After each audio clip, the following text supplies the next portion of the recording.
अस्सलाम वालेकुम फ्रेंड्स, उम्मीद करती हूँ आप सब लोग खैरियत से होंगे। आज मैं आपके लिए लाई हूँ class 9th chemistry chapter number 3 atomic structure का lecture number 2 structure of atom. इससे पहले हमने एटम के बारे में शॉर्ट जो है वो एक एक्सप्लेनेशन देखी थी कि एटम के ऊपर जो है वो एटम के बारे में पहले क्या कंसेप्ट था साइंटिस्ट का और किस तरह से एटम के ऊपर काम शुरू हुआ। जैसा कि पिछले लेक्चर अगर आपने देखा हो उसमें हमने देखा था कि शुरू में जो जॉन डाल्टन ने जो थ्योरी पेश की थी उसने ये कहा था कि एटम को हम जो है वो एटम को फर्दर तकसीम नहीं कर सकते, ठीक है। लेकिन जो जो आहिस्ता आहिस्ता एटम के ऊपर काम होता गया तो डिफरेंट साइंटिस्ट के काम की वजह से ये प्रूव हुआ है कि एटम को भी तकसीम किया जा सकता है और एटम के अंदर भी फर्दर पार्टिकल्स होते हैं। इस वजह से आज हम जो टॉपिक देख रहे हैं स्ट्रक्चर ऑफ एटम। सबसे पहले हम एटम के देख लेते हैं पार्ट्स कि एटम को जो है वो कितने पार्ट्स के अंदर डिवाइड किया जाता है, ठीक है। ओवरऑल जो एटम होता है उसको 2 पार्ट्स के अंदर डिवाइड किया जाता है, ठीक है। पहला पार्ट होता है जो एटम के सेंट्रल वाला हिस्सा होता है, ठीक है। सेंट्रल पार्ट को बोला जाता है न्यूक्लियस, और न्यूक्लियस के अराउंड जो पार्ट होता है उनको ऑर्बिट्स भी बोलते हैं या उनका एक और नाम होता है शेल।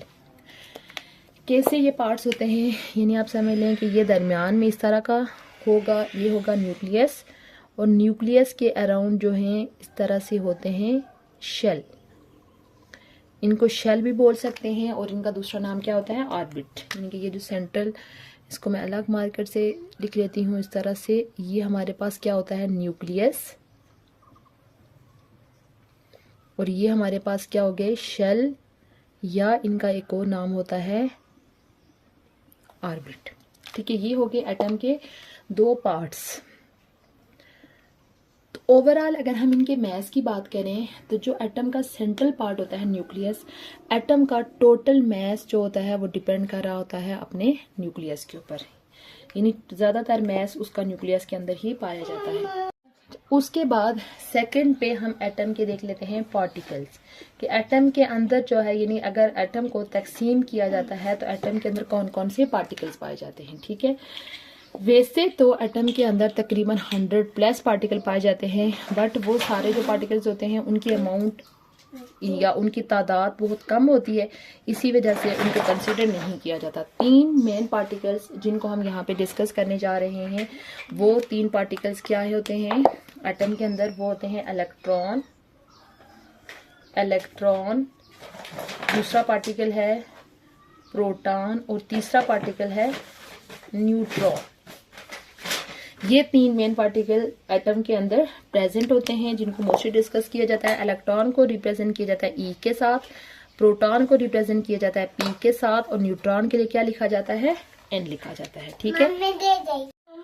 अब ये जो 3 पार्टिकल्स हैं इलेक्ट्रॉन, प्रोटॉन और न्यूट्रॉन, अगर हम देखें इनकी पोजीशन डिस्कस करें तो ये जो 2 पार्टिकल्स होते हैं प्रोटॉन और न्यूट्रॉन, ये कहाँ पे पाए जाते हैं, ये न्यूक्लियस के, ये जो न्यूक्लियस है इसके अंदर होते हैं प्रोटॉन और न्यूट्रॉन। यानी कि न्यूक्लियस के अंदर कौन से 2 पार्टिकल्स पाए जाते हैं, प्रोटॉन एंड न्यूट्रॉन, जबकि ये जो इलेक्ट्रॉन होते हैं वो कहाँ पे मूव कर रहे होते हैं, शेल्स के अंदर मूव कर रहे होते हैं। ये जो शेल्स हैं इनके अंदर इस तरह से प्रोटॉन और इलेक्ट्रॉन जो है वो इलेक्ट्रॉन मूव कर रहे होते हैं, जबकि न्यूट्रॉन कहाँ पे होते हैं, प्रोटॉन और न्यूक्लियस के अंदर होते हैं प्रोटॉन और न्यूट्रॉन, ठीक है। ओवरऑल इनके ऊपर डिफरेंट तरह के चार्जेस भी होते हैं। ये जो डिफरेंट पार्टिकल्स हैं एटम के, इनके अंदर इनके ऊपर डिफरेंट तरह के चार्जेस पाए जाते हैं, ठीक है। अगर हम इनके चार्जेस डिस्कस करें तो ये जो इलेक्ट्रॉन है जो कि न्यूक्लियस के बाहर प्रेजेंट होता है उसके ऊपर नेगेटिव चार्ज होता है, ठीक है। उसके अलावा प्रोटॉन जो कि न्यूक्लियस के ऊपर होता है उसके ऊपर पॉजिटिव चार्ज होता है। उसके अलावा न्यूट्रॉन ये भी न्यूक्लियस के अंदर होता है, इसके ऊपर कोई भी चार्ज नहीं होता, यानी कि ये हमारे पास क्या होता है न्यूट्रल होता है, ठीक है। इलेक्ट्रॉन के ऊपर नेगेटिव चार्ज, प्रोटॉन के ऊपर पॉजिटिव चार्ज, और न्यूट्रॉन के ऊपर कोई भी चार्ज नहीं होता, ठीक है। तो ओवरऑल हमारे पास जो एटम होता है एक न्यूट्रल एटम, अगर हम एक न्यूट्रल एटम की बात करें, न्यूट्रल एटम का मतलब ये होता है कि उसके ऊपर कोई भी चार्ज प्रेजेंट नहीं है, ठीक है। वो यानी एक सिंपल जो एटम होता है वो न्यूट्रल क्यों होता है कि कोई भी एटम है उसके अंदर नंबर ऑफ इलेक्ट्रॉन्स यानी कि और नंबर ऑफ प्रोटॉन जो है वो हमेशा क्या होते हैं, इक्वल होते हैं। इसी वजह से वो एटम क्या होता है, न्यूट्रल होता है। यानी कि आप कह सकते हैं नंबर ऑफ नेगेटिव चार्जेस, यानी एटम के अंदर जितने नेगेटिव चार्जेस होंगे वो इक्वल होंगे नंबर ऑफ पॉजिटिव चार्जेस के। इसी वजह से एटम क्या होता है, as a whole neutral form में होता है। क्योंकि जो न्यूट्रॉन है उसके ऊपर तो कोई भी चार्ज नहीं होता, जस्ट इन दोनों के ऊपर चार्ज है। तो यहाँ पे न्यूक्लियस के अंदर जो ओवरऑल जो न्यूक्लियस के ऊपर जो चार्ज होगा वो होगा किसकी वजह से, प्रोटॉन की वजह से। जितने ज्यादा न्यूक्लियस के अंदर जितने ज्यादा प्रोटॉन होंगे उतना जो है वो न्यूक्लियस के ऊपर चार्ज होगा। न्यूक्लियस के ऊपर जो चार्ज होता है उसको न्यूक्लियर चार्ज बोला जाता है। क्या बोला जाता है, न्यूक्लियर चार्ज। न्यूक्लियर चार्ज कौन सा चार्ज होगा, the charge present on nucleus is known as nuclear charge. और ये होता किसकी वजह से है, it is due to proton. Due to proton, ये प्रोटॉन की वजह से होगा क्योंकि न्यूक्लियस के अंदर जो दूसरा पार्टिकल है न्यूट्रॉन उसके ऊपर कोई भी चार्ज नहीं होता। तो जितना चार्ज न्यूक्लियस के ऊपर होता है उतना ही जो है वो इलेक्ट्रॉन उस एटम के शेल्स के अंदर मूव कर रहे होंगे। इसी वजह से एज अ होल हमारे पास एक न्यूट्रल एटम का मतलब यह है कि एटम ने किसी दूसरे एलिमेंट के साथ रिएक्शन नहीं किया हुआ, उस फॉर्म में वो बैलेंस फॉर्म में होता है। उसके ऊपर कोई प्लस माइनस चार्ज नहीं होता क्योंकि नंबर ऑफ प्रोटॉन और नंबर ऑफ इलेक्ट्रॉन जो है वो उसके अंदर इक्वल होते हैं। उसके बाद अगर हम इनकी ये जो तीन पार्टिकल्स हैं, इलेक्ट्रॉन, प्रोटॉन और मैस, इनके अगर हम वेट को कंपेयर करें, मैस को कंपेयर करें, मैस ऑफ पार्टिकल के मैस को अगर हम देखें तो ये जो इलेक्ट्रॉन और होते हैं प्रोटॉन, ये न्यूक्लियस से हैवी होते हैं। क्या चीजें हैवी होती हैं, proton and neutron. Proton and neutron का जो मैस होता है वो ज्यादा होता है। Proton and neutrons are heavy then electron की निस्बत ये क्या होते हैं, हैवी होते हैं, इनका मैस ज्यादा होता है। अगर हम इनकी मैसेस की रेशो देखें तो ये जो प्रोटॉन है ये तकरीबन 1/18 36 टाइम जो है वो बड़ा होता है किसकी निस्बत, इलेक्ट्रॉन की निस्बत। इसी वजह से देखें ओवरऑल शुरू में मैंने डिस्कस किया था कि जो एटम का टोटल मैस होता है वो उसके न्यूक्लियस के ऊपर डिपेंड कर रहा होता है। यानी कि बाहर जो शेल होते हैं उनका मैस बहुत कम होता है, ज्यादातर मैस जो होता है उसका न्यूक्लियस के अंदर होता है।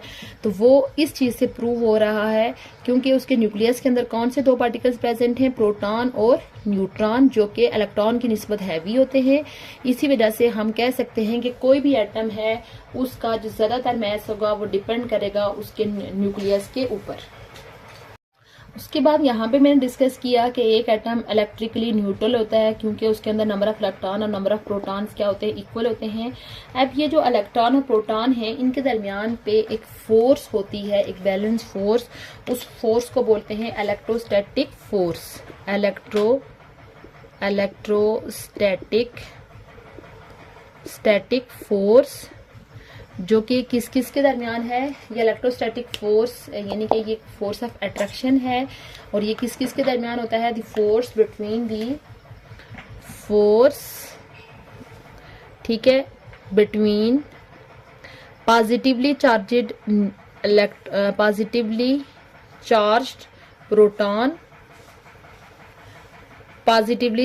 प्रोटॉन के दरमियान एंड नेगेटिवली